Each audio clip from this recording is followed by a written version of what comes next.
Hi friends and welcome back to my channel, and if you're new here, hello. My name's George Agambar and I'm a UK music producer. Today's video is all about vocal distortion. This is often an underrated and overlooked effect. We use vocal distortion to add warmth, strength and grit to our vocals. It can also make vocals sound more aggressive depending on the tone of distortion used. The harsher and the more cutting the tone, the more aggressive your vocals will sound. So if you want bigger, stronger and thicker sounding vocals, make sure you stay tuned and hit the subscribe button and notification bell for new videos every Wednesday. And things will never be the same when I hear your name since you kissed me in the rain. So what actually is distortion? It's when the shape of the waveform actually changes.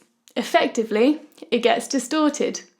Overtones are added to the audio, which colours it, giving us that warmer sound. There are three main techniques to achieving vocal distortion that we're going to have a look at today, and these are singing with distortion, recording with distortion, and processing with distortion.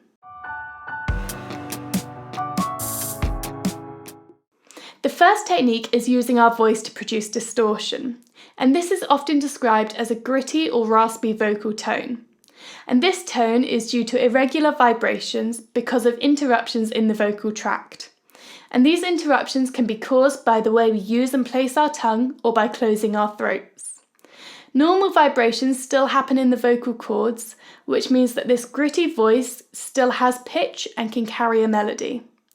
Now, I'm not going to give any advice about this vocal technique, nor would I ask any singer in the studio to use this technique if they don't know a lot about it or don't sing in this way naturally, and that's because it can easily damage your voice. So if you are wanting to sing in this way, please make sure you seek professional advice beforehand or that you research the technique extensively to prevent you from damaging your voice.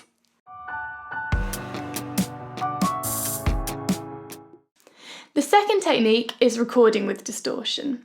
And by this, I don't mean just turning up the gain so that the signal into your DAW distorts and clips.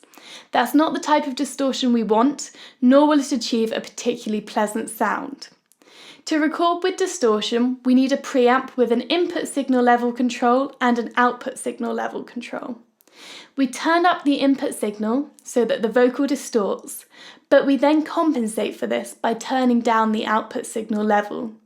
And this means that we get a really healthy signal level going into our DAW, which isn't clipping and distorting, but we still get that distorted vocal sound. So let's have a listen to a vocal that's been recorded through a preamp and sounds particularly clean.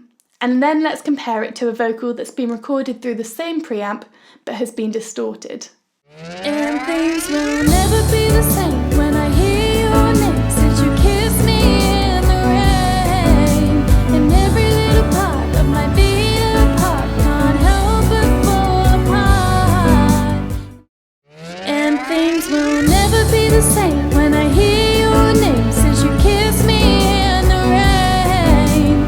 And every little part of my beat apart can't help but fall apart. So as you can hear, the vocals that have been distorted through the preamp sound a lot thicker and have a lot more bite than the vocals that weren't distorted. The third and final technique is applying artificial distortion to our vocals. And this is my preferred technique because it's so flexible. We can go back at any point in the mixing process and edit the level of distortion on our vocals. And though the other two techniques are great, we just don't have this option.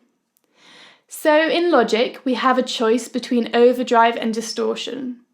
Overdrive is pretty similar to distortion. It's essentially a lot gentler. And that's because only the highest peaks of our audio track get distorted. So if you want a slightly more subtle, less hard-hitting effect, I would definitely recommend using overdrive over distortion on your vocals. Okay, so here's an example of a vocal track with distortion. And things will never be the same when I hear your name since you kissed me in the rain. And every little part of my beat apart can't help but fall apart. And here it is with overdrive. And things will never never be the same when I hear your name. Since you kissed me in the rain, and every little part of my beat-up heart can't help but fall apart. You can hear that both plugins give us a similar tonal sound, but the overdrive is definitely softer and more subtle. We then have a choice of how to apply these plugins to the vocal tracks. We can either apply the plugins straight onto the main vocals, like I did with those examples, or you can create a copy of the main vocal track, apply the distortion to the copy, and merge the two tracks together to your liking. I also like to apply low and high cuts to the distorted track, which helps reduce any muddiness and harshness.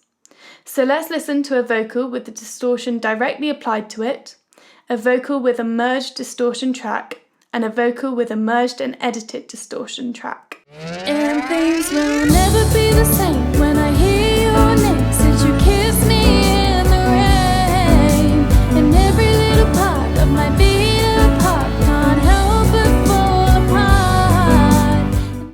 And things will never be the same when I hear your name. Since you kissed me in the rain, and every little part of my beat-up heart can't help but fall apart.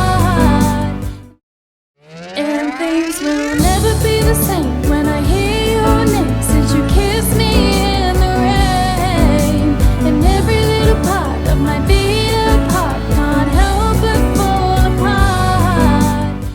As you can hear, the merged tracks help us decide the level of distortion with a lot more ease, and the editing on the distortion track really just helps clean up the sound. We can also choose to apply tube distortion onto our vocals. This gives the audio slightly more warmth and more character, and we can find this distortion within the compressor plugins. So you can see that over here in the output section of the plugin, we have some options for distortion. Firstly, we have a choice between soft, hard, and clip. These change the way in which the signal gets distorted. Soft will round off the signal as it approaches 0 dB and reduces the overall signal. Hard will abruptly cut off any signal above 0 dB. And clip works in the same way as hard, but is slightly more punchy. The mix style lets you choose how present the distortion is. It adjusts the balance between dry and wet signal. The makeup gain will also have an effect on the distortion. The more you drive the makeup gain dial, the more distorted your vocals will sound. Let's have a listen to some vocals without distortion and then with the tube distortion. And things will never be the same when I hear your name. Since you kissed me in the rain, and every little part of my beat-up heart can't help but fall apart. And things will never be the same when I hear your name. Since you kissed me in the rain, and every little part of my beat-up heart can't help but fall apart. You can hear that the tube distortion gives us a lovely, thick vocal sound with a lot of colour and character.